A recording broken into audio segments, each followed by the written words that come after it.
Bienvenue à Noma Solo. Aujourd'hui, l'Andali Solo, nous sommes dans notre sixième étape, sixième partie.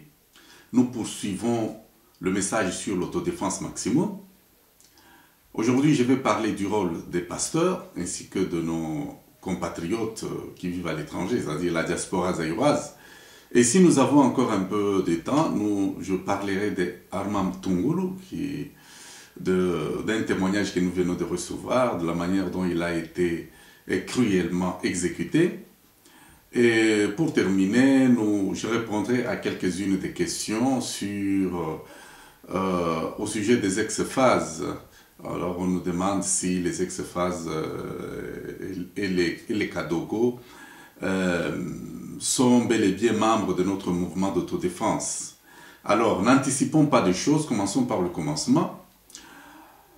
La grande nouvelle actuellement, c'est le retour d'Etienne Tshisekedi au pays en début du mois de décembre 2010.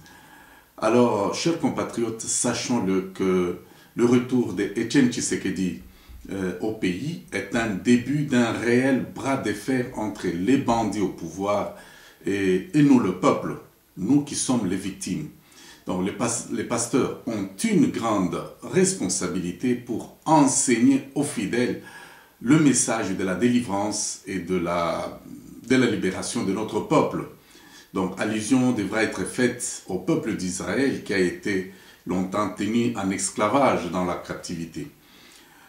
Les pasteurs sont appelés à suspendre leurs enseignements sur l'abondance, sur les succès financiers. Et les pasteurs devront suspendre momentanément les prières en faveur de passeports et de visas à obtenir pour les chemins de l'Europe. Donc, l'heure actuellement est venue, l'heure est grave, chers compatriotes. Nous devons cesser la distraction. Les bandits au pouvoir ont déjà fait appel aux troupes rwandaises, aux troupes zimbabwéennes, aux troupes angolaises, aux troupes ougandaises, aux troupes burundaises et même érythréennes pour écraser notre peuple.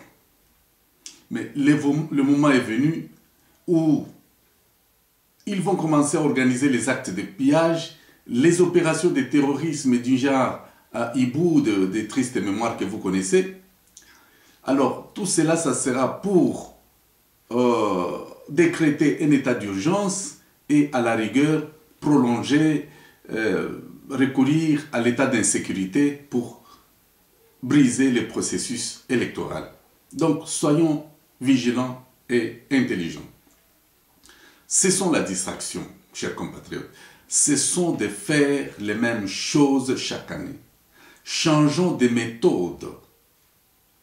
Nous avons tous la responsabilité de défendre et de protéger notre rue, notre cellule, notre quartier, notre territoire, notre commune, notre province et enfin notre pays.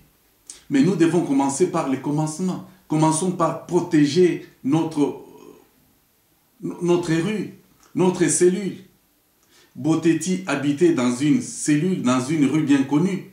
Il faut organiser une défense là-bas. Tungulu habitait dans une rue et une cellule bien connue. Organiser une résistance à ce niveau-là. Les parlementaires debout devront aussi cesser leur rhétorique politique verbale. Ils doivent passer maintenant à la pratique. La pratique, c'est quoi? C'est cette manière de former une brique. Une brique, c'est une cellule de base où s'opère l'autodéfense. Une brique comprend 10 personnes qui habitent une avenue, une cellule, mais qui soient des gens qui se connaissent parfaitement et qui peuvent mener des actions de manière efficace. Alors, si toutes nos briques fonctionnent harmonieusement, du nord au sud, de l'est à l'ouest, eh bien la victoire est certaine. Sachons que les élections ne sont pas pour nous, Zaïrois, une solution à nos problèmes. En allant aux élections, nous acceptons deux choses. De un, nous voulons contrecarrer les parrains des dictateurs en Afrique. Ce sont ces parrains qui risquent de nous imposer un autre président inculte. Voilà pourquoi nous devons être unis et vigilants. La deuxième chose, si nous allons aux élections, c'est parce que les élections sont un rituel saint, un canon de référence de la démocratie dans toute société moderne. Voilà pourquoi nous allons aux élections. Donc, que les élections soient organisées de manière démocratique ou pas, elles restent les élections. Et son résultat est pris en compte par les Occidentaux. Qu'il y ait tricherie ou pas, les élections restent les élections. Donc, comprenons bien cette réalité vivante et cette logique des Occidentaux. Alors, chers compatriotes, nous devons comprendre cette réalité. Et nous devons nous entendre aussi à cette réalité. Mais nous vaincrons parce que Dieu est avec nous. Dieu est toujours du côté de la vérité. La vérité est de notre côté et Dieu sera avec nous. Le peuple, la voix du peuple, c'est la voix de Dieu. Or, Dieu est la vérité. Alors, si nous savons faire toutes ces choses, si nous restons dans l'unité et dans l'amour, la victoire sera toujours de notre côté. Notre Dieu, c'est un Dieu de l'ordre, ce n'est pas un Dieu de désordre. Et nous devons nous organiser pour cela. Je vous rappelle je vous rappelle notre histoire afin que vous puissiez comprendre pourquoi nous devons nous organiser. Rappelez-vous de la journée du 16 au 17 mai 1997. Durant cet espace de temps, Mobutu avait déjà pris fuite, le pouvoir était resté dans la rue. Les politiciens sont restés tétanisés. Pourtant, le pouvoir était déjà dans la rue.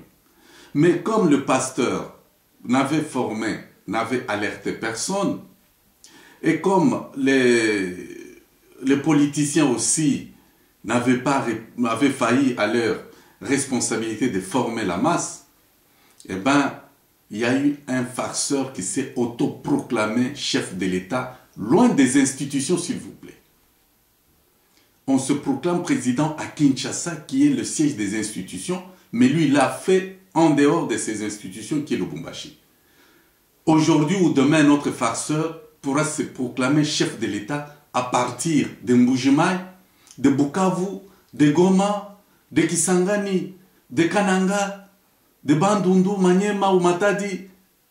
Et le peuple sera toujours prêt à gober cette inacceptable façon de voir les choses. Alors maintenant, tout cela c'est fini. Nous, le peuple, nous avons les affaires en main. Nous avons compris beaucoup de choses. Notre mot d'ordre aujourd'hui est celui-ci. Soki bati, toti, babakisi, toti lisusu. Donc, je crois que nous comprenons. Donc, komikaka, bati, toti, babakisi, toti lisusu. Donc, c'est ça notre mot maintenant. Ça ne sert plus à rien de pleurer. Nous avons suffisamment pleuré les morts. Il y en a des milliers, des millions à l'est de notre pays. Nous n'avons plus d'armes. Nous n'avons plus de larmes. Maintenant, Ekomikaka, bati, toti. Babakisi, toti lisusu. Ekomindengewa. Merci d'avoir été nombreux aujourd'hui. Nous parlons maintenant des autres points prochainement. Je vous ai promis que nous allons parler, je vais répondre aux questions sur la DSP et aussi sur Arma Tungulu. Merci pour aujourd'hui. À demain.